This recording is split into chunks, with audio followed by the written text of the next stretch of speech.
മുംബൈയിൽ അങ്ങനെ ഗോവർദ്ധനും ആ വലിയ രഹസ്യം തിരിച്ചറിയുകയാണ്. അലീന ആരാണെന്ന് ഗോവർദ്ധനും ഇതുവരെ അറിഞ്ഞിട്ടില്ലല്ലോ. അങ്ങനെ ഗോവർദ്ധനും സത്യത്തിൻ്റെ വക്കിലേക്ക് എത്തുകയാണ്.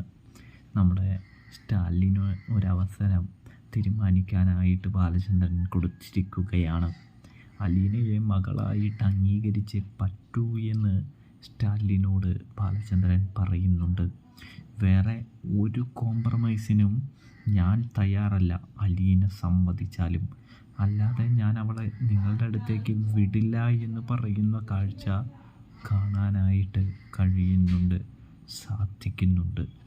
ഇതേ സമയമെങ്കിൽ സ്റ്റാലിൻ ആകെ സങ്കടാവസ്ഥയിലിരിക്കുന്നു. മകളെ സ്വീകരിക്കണമോ എന്ന് ചിന്തിക്കുന്നു എന്ന് കാണാനായിട്ട്